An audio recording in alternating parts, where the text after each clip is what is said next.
우리 성도는 우리가 학교에서 공부를 한 것처럼 물리적 변화라고 하는 것과 화학적 변화라는 것이 있습니다. 물리적 변화라고 하는 것은 그 모양이나 혹은 위치가 바뀌었다 할지라도 그 분자 자체는 아무런 변화가 없는 것을 이야기를 하는 거죠. 즉 본질이 바뀌지 않는 것을 이야기합니다. 그 반면에 변화 가운데는 그 본질 자체가 바뀌는, 즉 분자가 바뀌는 이런 변화가 있는데 그것을 바로 화학적 변화라고 우리가 이야기를 합니다.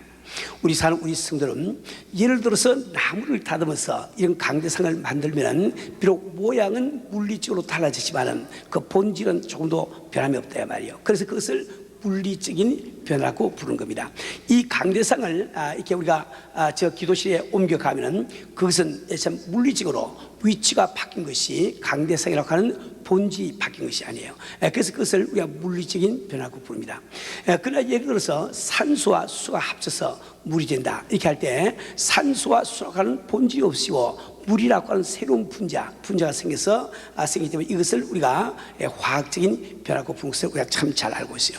우리 성도는 우리가 예수를 믿는다고 하는 것은 결단코 물리적인 변화를 이야기하지 않습니다. 화학적인 변화를 이야기한다 말이에요. 다시 말해 나의 심령이 전혀 변화되지 아니하고 육체가 물리적으로 교회 와서 앉아있는 것, 이것을 예수 믿는다고 이야기하지 않습니다. 우리가 참 예수 믿고 구원을 받는다고 하는 것은 바로 하나님의 영이 내게 임하셔서 나의 심령이 새로운 심령으로 변화된 것을 이야기를 합니다. 우리 성도는 그렇기 때문에 이 교회를 다니신 분들은 모두 성령을 꼭 받으셔야 되는 겁니다. 우리 성도 여러분, 이 성령 강림은 예수님의 성육신 못지않게 우리 인류 역사를 참 이렇게 구획짓는 중요한 사건이라고 말을 할 수가 있습니다. 그래서 이 구약 성경은 성령 강림을 약속을 하고 있고 또 이 이스라엘 백성들은 그 성령 강림을 멀리 내다보면서 그들은 기다렸습니다. 오늘 본문 말씀은 성령의 강림을 약속하는 대표적인 이런 일이라고 하겠어요. 원래 요엘서는 그 저작 연대에 대해서 여러 가지 학자들 사이에 이견이 참 많습니다. 그러나 대체적으로 저희들이 생각하는 것은 막 기원전 9세기경, 즉 기원전 800년대 그때 쓰여진 이런 선지서로 보고 있습니다. 그 당시에 참 이 유다 나라에는 비정류의 참 전무후무한 이 메뚜기 때 그 재앙이 임했습니다. 어디서 날아왔는지 많은 메뚜기들이 날아와서 밭에서 자라고 있는 곡식을 탁 갈아버리고 말았단 말이에요. 뿐만 아니라 그때 또 가뭄까지 들어가지고 상당히 어려운 처지에 놓였습니다. 이때 이 요엘 선지는 바로 이러한 그 재앙이 그 유태나라 백성들이 하나님을 멀리하기 때문에 하나님께서 임한 재앙임을 이렇게 이야기를 하면서 그 유태나라의 그 회개를 촉구를 합니다. 그런데 이 요엘은 이 재앙을 참 자기들이 오늘까지 해온 잘못 때문에 임한 하나님의 재앙, 거기서 끝나는 것으로 보지 아니하고 이제 만약에 참 유태나라 백성들이 마음을 돌이키지 않을 때 장차 이반 족속들이 와서 나라를 완전히 멸망시키는 이 사건을 예언적으로 이게 이야기한다고 봅니다. 또 뿐만 아니라 참 이 마지막 때 우리 인간이 참 예수를 믿지 않을 때, 하나님을 경외하지 않을 때 그 예수 믿지 아니하는 사람들에게 임할 하나님의 진노의 예표라고 보고 선포하고 있다면, 근데 이 요셉 선지는 하나님의 죄의 진노가 임하시기 전에 반드시 성령이 강림할 것을 오늘 본문 말씀을 통해서 약속을 하고 있습니다. 우리 예수님의 성육신 사건은 대단히 중요합니다. 그러나 그 예수님의 성육신으로서 우리 하나님의 역사하심이 끝마친 것이 아닙니다. 성육신 자체는 바로 우리 예수님의 십자가 죽음을 위한 예비적인 한 단계에 불과했던 거예요. 또 우리 예수님의 참 십자가 죽음이라고 하는 것은 거기서 끝나는 것이 아니고 그것은 바로 우리 예수님의 부활로 이어지는 하나의 그 사건이었습니다. 우리 예수님이 부활하심으로 무엇이 끝난 것이 아닙니다. 우리 예수님의 부활은 바로 그분의 성천을 위한 예비적인 당이라고 이야기할 수 있는 거예요. 그분께서 성천하신 것은 성천하심으로 영광 받으심으로 그분의 역사가 다 끝난 것이 아니고 그것은 바로 성령 강림을 위한 예비적인 단계임을 이 성경을 말씀을 하고 있습니다. 그래서 우리 예수님은 다음과 같이 말씀하고 계세요. 요한복음 16장 7절 말씀 보면은 그러하나 내가 너에게 실성을 말하노니 내가 떠나가는 것이 너에게 유익이라. 내가 떠나가지 아니하면 보혜사가 너에게로 오시지 아니할 것이요 가면 내가 그를 너에게로 보내라고 말씀하고 계십니다.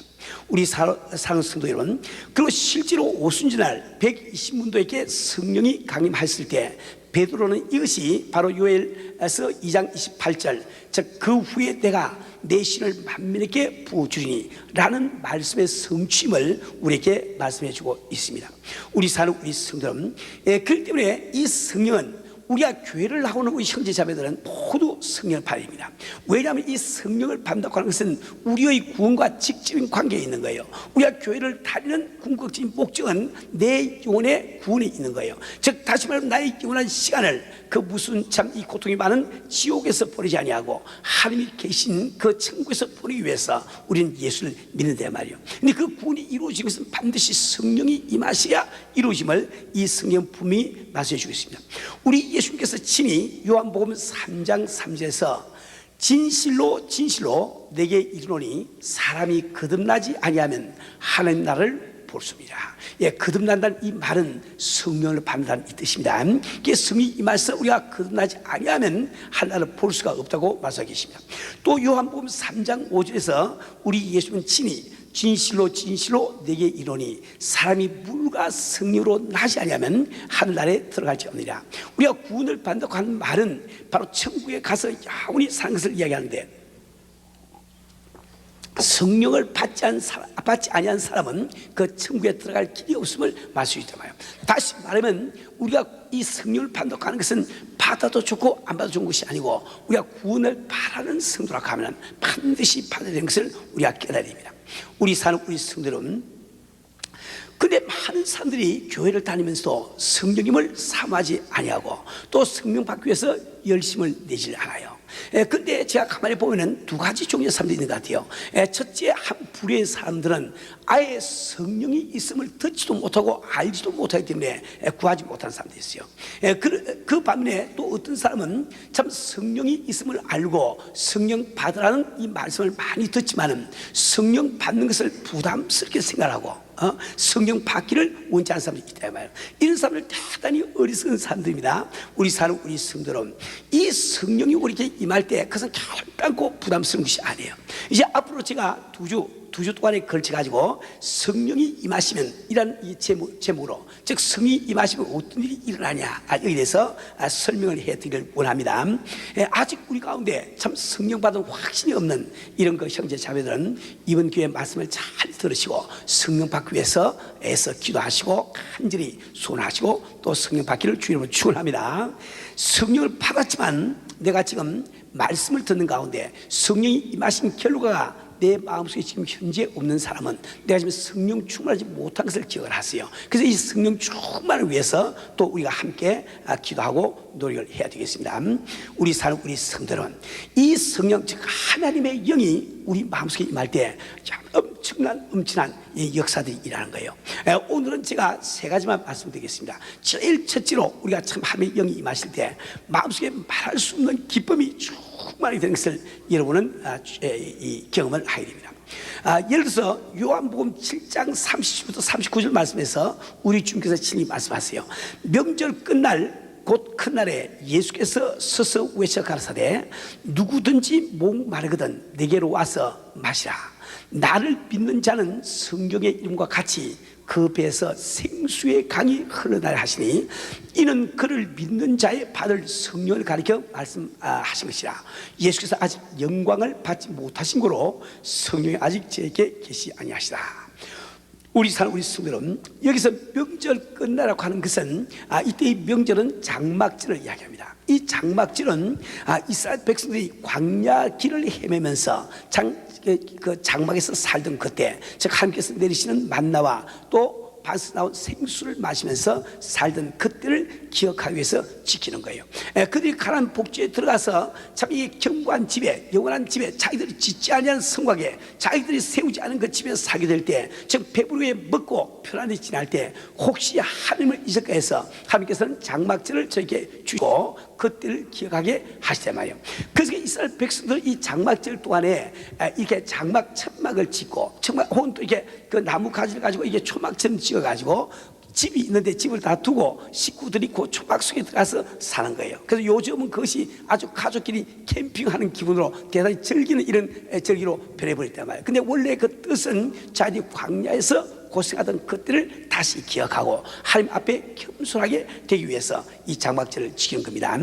자, 근데 그 마지막 날은 바로 제8일째인데 이 8일째 이스라엘 백성들은 이제 참 광야에서 가나안 복지로 들어가던 그 날을 기억하기 위해서 그들은 장막을 걷는 그런 날입니다. 그래서 가장 이게 축제스럽게 보는 그런 날이죠. 근데 누구든지 목마르거든, 이 뜻은 무슨 말씀입니까? 이 그 절기 중 이 장막절 7일 동안에 매일 아침에 제사장은 금, 황금 항아리를 가지고 실로암에 가서 거기서 이제 그 물을 담아 가지고 옵니다. 가지고 오면은 백성들은 이사야서 12장 3절에 있는 말씀, 기쁨으로 구원의 우물 들에서 물을 기르다, 이 말을 갖다 외치면은 그때 제사장은 그 제단 서편에 그 물을 붓게 돼 있단 말이에요. 우리 예수께서는 이러한 그 의식을 행하고 있는, 또 그 의식을 보고 있는 그 백성들을 향해서 누구든지 목마르거든 내게로 와서 마시라, 나를 믿는 자는 성경 이름과 같이 그 배에서 생수의 강이 흐리라 하고 말씀하고 계시단 말이에요. 우리 사는 우리 성도는 무슨 뜻입니까? 이런 성령을 받지 못한 사람은 교회를 다니거나 다니지 않거나 상관없이 이 물이, 그 심령이 물이 없는 광야와 똑같은 그런 심령, 그런 삶을 살고 있는 거예요. 이 성령을 아직 받지 못한 그 사람들은 참 말할 수 없는 그 갈증을 느끼면서 참 이 채워지지 아니하는 그 빈 마음을 가지고 불만족으로 가득 차서 살 수밖에 없는 것이 바로 피조물된 인간의 실상이란 말이에요. 그런데 성령이 임하시면 마치 메마른 광야에 갑자기 생수가 활활 솟아날 때 그 주변에 있는 그 광야에 있는 참 나무나 혹은 풀들이 또 짐승들이 아주 기뻐 뛰는 것처럼 그렇게 우리 마음속에 기쁨이 충만할 것을 말씀하고 계시단 말이에요. 우리 사는 우리 성도는 성령이 우리에게 임하시면 제일 먼저 느끼는 것이 마음속의 기쁨입니다. 저희 기호로 보면은 우리 그 새로 오신 분들을 위해서 제가 잠시 말씀을 드리는데, 저는 1977년 8월 20일 참 새벽에 성령을 받았습니다. 근데 그 첫날까지 저같이 예수를 안 믿는 사람이 없을 거예요. 저는 참 예수를 안 믿는 그런 사람이었습니다. 그래도 교회를 안다는 것이 아니에요. 교회는 또 나갔어요. 그래서 교회에서 집사 직분도 받고 성가대 지휘도 했지만은 여하튼 예수는 안 믿어요. 얼마나 안 믿는 거 하니까 저는 예배가 다 끝나면 교회 꼭 문 밖에 나가서 담배 세 대를 딱 피웁니다. 목사님이 그랬으니까 나도 그래야지, 이렇게 흉내 내지 마시고, 그리고 담배 세 대를 피운 다음에 들어와서 성가대를 모아서 지휘를 했단 말이에요. 왜 그러니까 난 예수를 안 믿는데 혹시 나를 예수 믿다고 오해할까 두려워가지고 일부러 그래 했거든요. 그렇게 내가 예수 안 믿는 사람. 근데 8월 19일 날 제가 성령 받고 전날입니다. 전날 참 어떤 분이 와서 저한테 간증을 하면서 전도할 때, 그때 저는 평생 처음으로 하나님이 계실지도 모르겠구나 이 생각이 들어왔다고요. 저는 그 하나님이 계시면 참 내가 하나님을 만나야 될 텐데, 그래서 저는 하나님 앞에 정말 뿌리 숙이고 정말 체면 불구하고 울면서 통곡하면서 하나님을 기도를 했습니다. 하나님, 정말 당신이 살아계시고 당신이 천지를 창조하시고 인류를 창조하시고 나를 창조하시면 나를 좀 만나주세요. 나는 42년을 살아왔지만 나는 하나님을 알 수 있는 능력도 없고 믿을 수 있는 능력도 없습니다. 당신께서 오늘 나를 만나주지 아니하시면 내가 어디 가서 또 하나님을 만나니까, 저는 아주 울면서 통곡하면서 주 앞에 간절히 기도했어요. 한 20분 기도했는데 아무 이렇게 변화가 일어나지 않습니다. 저는 굉장히 마음에 섭섭한 생각을 품고 잠자리했던 거예요. 근데 그 당시에 저는 한 7시 반에 이렇게 늦게 좀 일어나는 습관인데, 그날 아침에 4시에 잠이 확 깼습니다. 깼는데 이상하게도 다시 눈을 감아도 잠이 안 올 정도로 활짝 잠이 깼대요. 그래서 저는 우리 집사람이 몇 개 방해가 될까 해서 그 침대에서 나와서 거실로 갔어요. 근데 그날따라 참 친구들이 와서 각 방에서 잠을 자고 있기 때문에 참 이 새벽에 TV도 틀 수가 없고 아무 할 일이 없더라고요. 그래서 저는 차고에 나가서 내 자동차 출판과에서 성경을 가지고 들어왔습니다. 우리 성경은 우리 집에 한 번도 못 들어와 봤어요. 예배 볼 때窗에서 꺼내가지고 예배 보고 끝나면窗또 집어넣어놓고 이렇게 하면서 집사 생활을 했단 말이에요. 아마 여기 그런 분들 몇 분 계실 줄 압니다. 나고 동창생들. 근데 그날 저는 그 성경 갖고 들어와서 얕은 어디 읽었어요. 어디 읽은지 몰라. 그건 내 기억이 안 나는데 한 가지 확실한 것은 그렇게 마음이 기뻐요. 얼마나 기쁜지 저는 깜짝 놀랐습니다. 아주 이렇게 커피를 타기 위해서 북으로 가는데 마치 내가 중력을 느끼지 않은 풍선처럼 공중을 둥둥둥 떠가는 것처럼 그렇게 우리 기분이 좋더라고요. 저는 놀라가지고 참 왜 이런 기쁨을 내가 느낄까? 저는 혼자 막 궁리해봤어요. 우리 친구들이 왔으니까 이렇게 기쁜가? 그런데 이것은 40년 동안 세상에서 느끼는 기쁨이 아니란 말이에요. 저는 이 기쁨의 초시 어디서 왔단 말이고 혼자 연구를 하면서 그때 저는 이런 결론을 내렸습니다. 분석을 했단 말이에요. 그때 저는 성령이 임하시면 기쁨이 온다는 것을 몰랐습니다. 전혀 그런 그 지식이 없다고요. 제가 분석을 하기를 이 기쁨은 어떤 기쁨인가 하니까 내가 세상에 태어날 때 무거운 쇠사슬을 몸에 징징 감고 40년 동안 가는 곳마다 큰 무거운 쇠사슬을 억지로 끌면서 다니다가 갑자기 그것을 벗어버린 그 기쁨, 그 자유함, 그 해방감, 이런 기쁨이라 그 제가 느꼈다고요.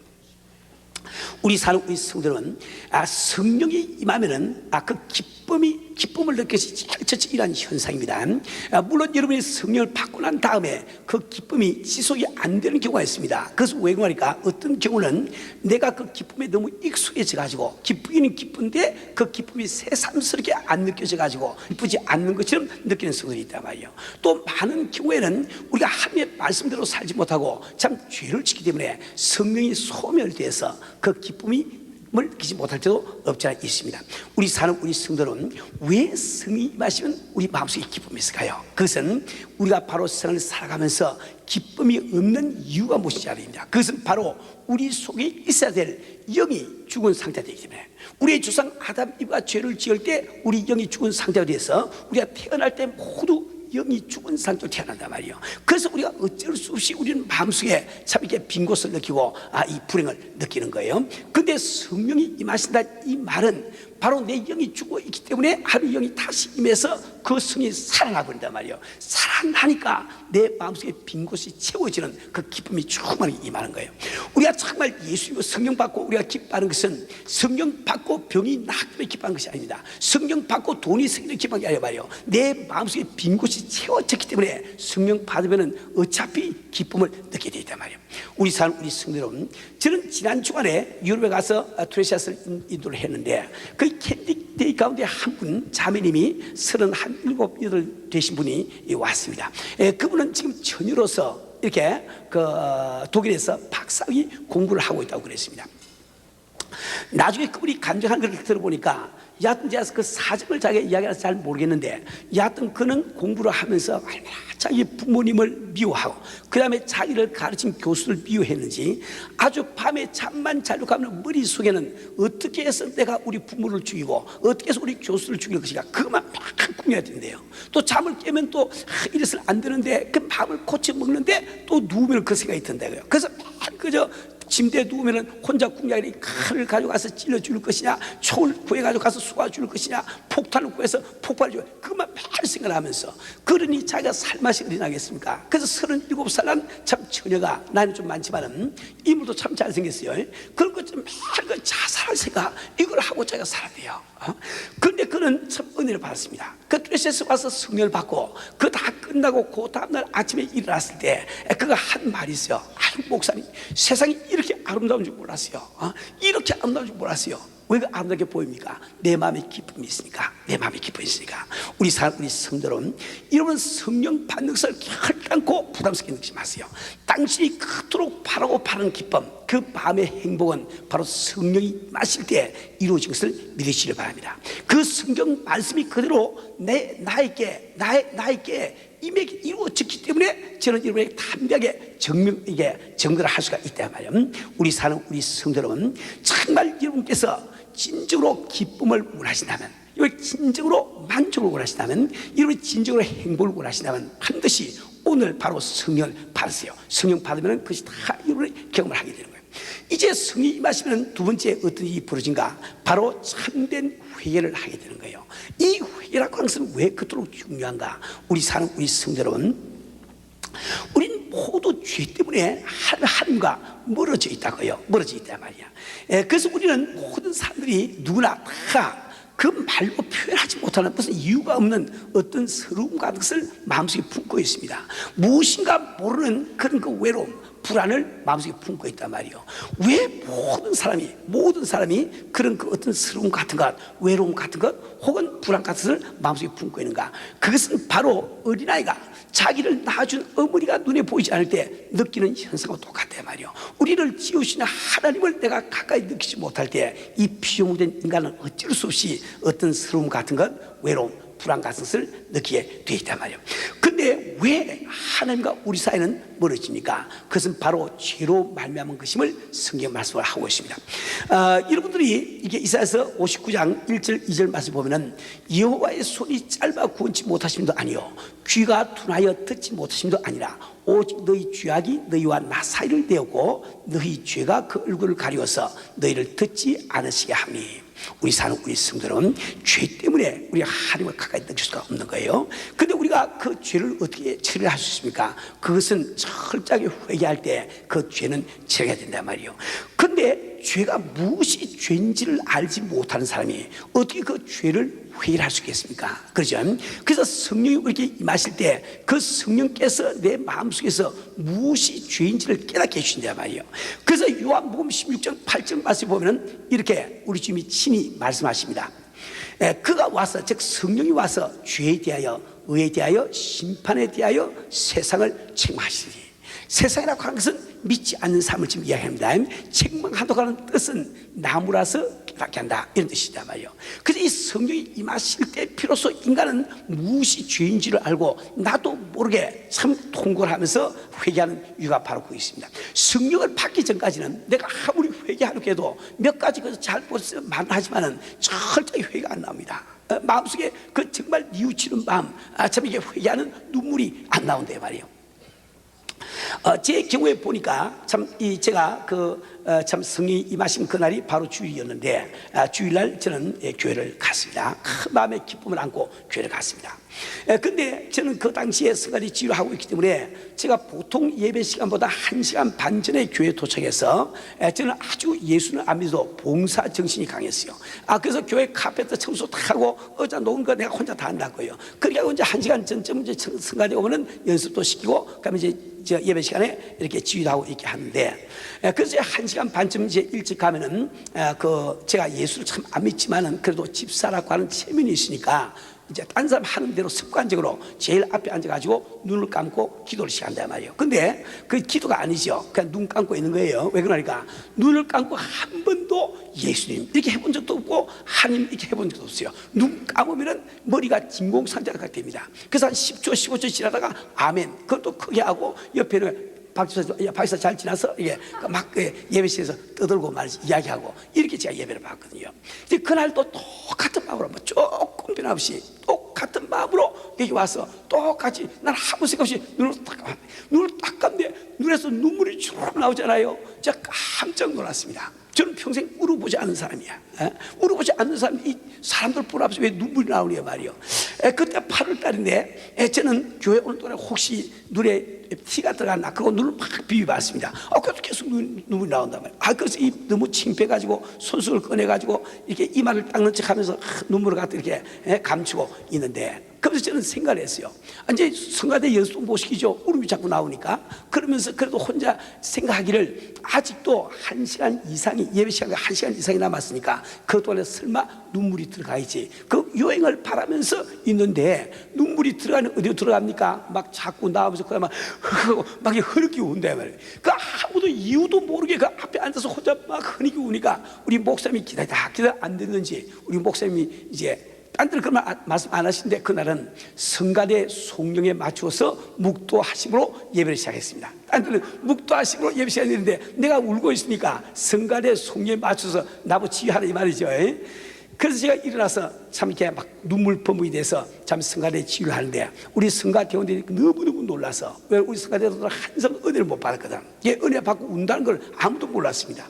그러니까 우리 가정이 이혼을 하게 되는지 혹은 또 내가 뭐 파산하게 되는지 너무 막 놀라가지고 아무도 소리를 못 냈다고요. 그러면서 저는 앉아가지고 그냥 예배 방해된 것을 알면서 앞에서 그냥 우는 거예요. 막 우는 거예요. 나중에 막 엉엉 하면서 막 눈물이 나온단 말이에요. 그러니까 정신은 말짱합니다. 말짱해가지고 아이고 내가 이렇게 울면 딴 사람 예배를 내가 방해가 되는데 이게 생각 다 하면서 그냥 우는 거예요. 자꾸 눈물이 나오니까 말이야. 그게 한참 울다가 예배가 이제 1시간쯤 지나서 거의 끝날 무렵 왔던 것 같아요. 그때 저는 문득 내 마음속에 우는 감정이 깨달아지더라고요. 이쪽에 그 감정이 뭔가 하니까 정말 크신 하나님, 그 위대하신 하나님께서 뜻이 있게서 천지를 창조하시고 우리 인류를 창조하시고 나를 창조하시고 인류 역사를 다 운행해 가시는데 참 좁쌀 같은 내가 그분 앞에서 그분을 인정도 하지 아니하고 그분을 사랑하지도 아니하고 경배하지도 아니하고 내가 마치 최후의 판단자인 것처럼 살고 있는 것이 그 하나님께 얼마나 죄스러운지 그것 때문에 제가 회개하면서 울고 있더라고요. 저는 그때까지만 해도 죄하면은 뭐 간음을 한다거나 거짓말을 한다거나 무슨 살인을 한다거나 무슨 뭐 사기를 친다거나 그것이 죄인 줄 알았지요. 그때 비로소 하나님을 인정하지 않고 하나님을 경외하지 아니하는 것 피조물이 돼가지고 하나님 인정하지 않은 것이 왜 그게 죄인지 이게 깨달아지더라고요. 그것은 인간이 생각할 수 되는 것이 아닙니다. 반드시 성령이 임하셔야만 그 회개가 가능하게 되어 있단 말이에요. 우리 사는 우리 성도 여러분, 참 그 회개가 끝났을 때 얼마나 하나님이 가까이 느끼시는지, 즉 주님과 나 사이를 가리고 있는 모든 죄가 다 제거되어 버리니까 뭐 하나님하고 나 사이가 굉장히 가까워지는 거죠. 우리 사는 우리 성도 여러분, 우리는 바로 우리가 그렇습니다. 이 불신자들은 여러분 아직 성령 받지 못한 분들은 성령이 임하셔야 회개가 되지 회개하고 성령 받는 것이 아닙니다. 여러분들 물론 자기가 도덕적으로 잘못한 것 또 이게 참 윤리적으로 잘못한 것 이런 것들을 철저하게 회개를 내가 해야 됩니다. 그러나 참다운 성경이 말씀하신 그 회개는 성령이 임할 때 비로소 가능하다 말이요. 우리 사는 우리 성도 여러분, 참 성이 임하시면 이제 우리가 참다운 회개를 하고 주님과 나 사이가 가까워지는 놀라운 역사가 일어나는 거예요. 그러면 세 번째로 성령이 임하시면 어떤 일이 벌어진 거 바로 예수님이 그리스도인 것이 믿으십니다. 그리고 내가 구원받은 사실이 믿어진다고요. 성령 받기 전까지는 예수님이 그리스도고 믿어보자 하고 애를 쓰지만 그 안 믿어지는 마음이 바닥에 깔려 있습니다. 구원의 확신을 가지고 애를 쓰지만은 어떤 때는 구원 받은 것도 같고 어떤 때는 못 받는 것 같고 항상 왔다 갔다 이렇게 한다 말이에요. 더더구나 성령 못 받은 사람들 많은 사람들이 구원 받았던 이 말을 그저 귀뚱으로 듣지 실감 있게 저는 듣지 못합니다. 왜? 마음에 확신이 없으니까.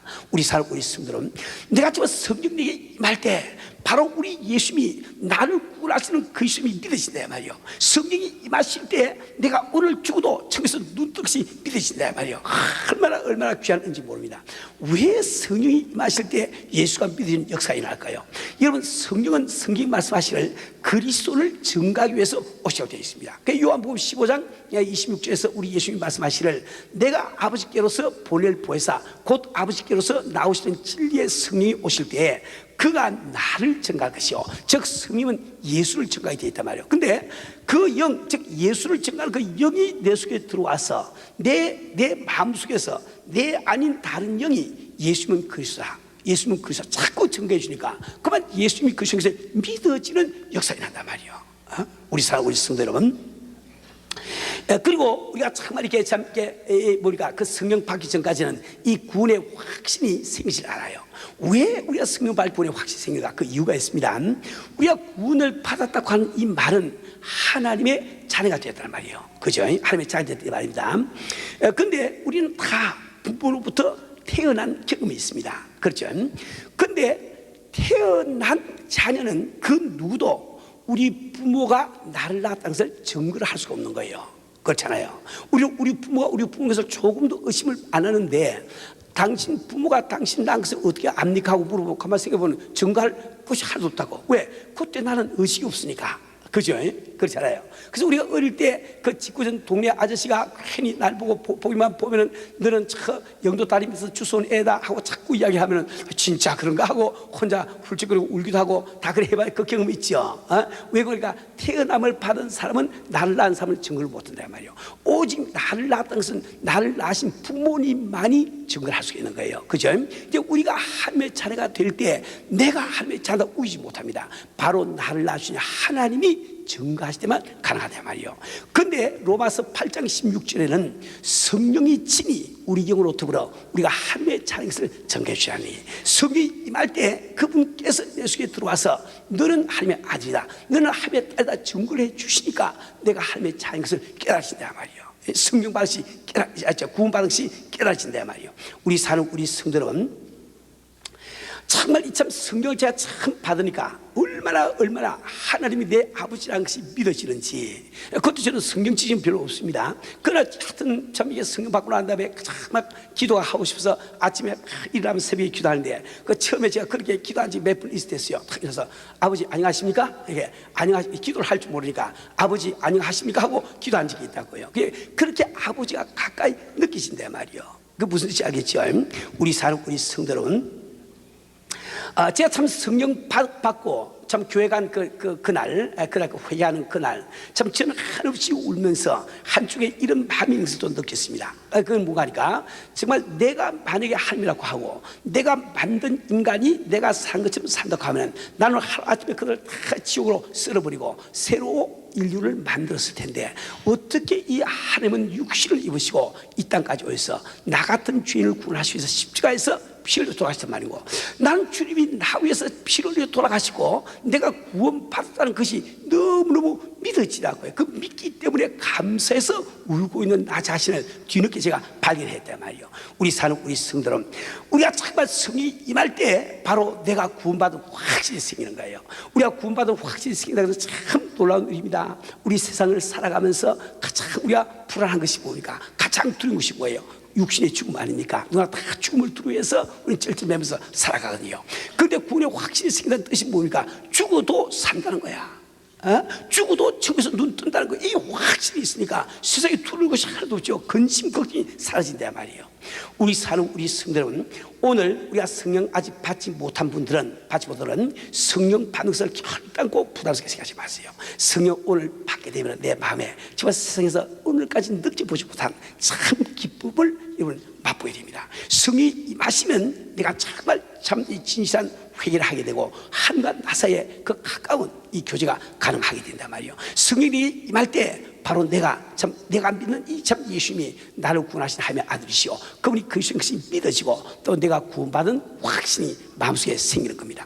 우리 사는 우리 성도는 여러분의 성령을 받고 난 다음에도 마음에 기쁨이 없다고 하면 참 예수를 성령을 받고 난 다음에도 내가 죄를 지으면서도 죄에 대한 철저한 회의가 없다고 하면, 그 마음에 찔림이 없다고 하면 여러분이 참 성령을 받고도 믿음이 흔들리는 것은 왜 그렇습니까? 그것은 내가 지금 성령의 소멸 때문에 그렇다 말이에요. 그러니까 여러분이 다시 성령 충만해서 기도하세요. 간절히 기도하세요. 그럴 때 우리는 그 모든 성령이 임하심으로 오는 결과가 그대로 마음속에 다시 일어난다 말이에요. 우리 사는 우리 성도는 나는 오늘 이 성령이 임하실 때 이런 사건을 참 이 세 가지만 제가 말씀드렸는데, 우리 귀한 성도들, 우리 형제자매들, 이 교회에 나오시면서 아직도 성령 받은 확신이 없는 분들은 오늘 바로 주 앞에 성령 받기 위해서 기도하기를 바랍니다. 성령 받는 비결은 무엇이고, 그것은 예수를 믿으면 됩니다. 예수 믿어요. 그럼 예수 믿는다는 말은 무슨 말이고, 다시 한번 잘 마음속에 기억하세요. 여러분이 정말 중심을 보시는 하나님 앞에서 진실된 마음으로 하나님 앞에서 내가 죄인됨을 인정하시고 고백을 하세요. 두 번째로 2000년 전에 이 땅에 오신 예수님이 나를 만나러 오신 하나님이심을 믿으세요. 세 번째로 그분이 십자가를 지고 돌아가신 것은 바로 나의 벌을 대신 받아 주심을 믿으세요. 그러면 네 번째로 부활하신 우리 예수를 내 마음속에 구주로 영접을 하세요. 무슨 뜻이니까 오늘까지 내가 알지 못해서 내 뜻대로 살아왔지만은 오늘부터 내가 주님의 뜻대로 살기를 합니다. 내 마음속에 들어오셔서 나를 주관해 주세요. 이렇게 우리가 마음의 결단을 내고 기도할 때 그것을 바로 예수님이라고 이야기합니다. 다시 한 번 더 말씀드립니다. 네 가지를 꼭 기억하세요. 우리 중심을 보시고 하나님 앞에서 네 가지를 결단 내렸어요. 믿음은 순간의 결단으로 생기는 거예요. 오늘 이 시간까지 예수를 안 믿어. 그 안 믿어도 별 수 없으니까 오늘부터 믿자 하고 결단을 내리면 그게 바로 믿음이거든요. 그러니까 예수님이라고 하는 것은 네 가지. 하나님 앞에 죄인됨을 인정하고 고백하며, 두 번째 2000년 전에 이 땅에 오신 예수님이 나를 만들어 오신 하나님이심을 내가 믿고, 그러면 세 번째로 뭐라고 했어요? 예수님이 십자가를 지고 돌아가신 것은 내가 받아야 될 벌을 대신 받아주기 위하심을 믿고, 그러면 네 번째로 부활하신 예수님을 내 마음속에 구주로 영접해서 그분의 뜻대로 살기로 작정할 때 이 성경 말씀은 하나님께서 성령을 선물로 주시고 약속하기 시작한 말이에요. 이 사도행전 2장 38절 39절 말씀 보면은 너희가 회개하고 예수 그리스도의 이름으로 각기 세를 받고 죄사함을 받아라. 그리하면 하나님께서 성령을 선물로 주시니, 그 말씀 우리가 예수를 믿을 때 하나님께서 성령을 선물로 주시는 뜻이에요. 그게 거저 주시다 말이에요. 우리 사는 우리 성도는 오늘 여러분들은 이 구원의 기회를 뒤로 미루지 마세요. 우리는 언제가 내 삶의 마지막 날이 될지 우리는 모르는 거예요. 우리는 할 수 있을 것 같아. 은혜 받으시는 것 같아. 은혜 받으시 참 좋습니다.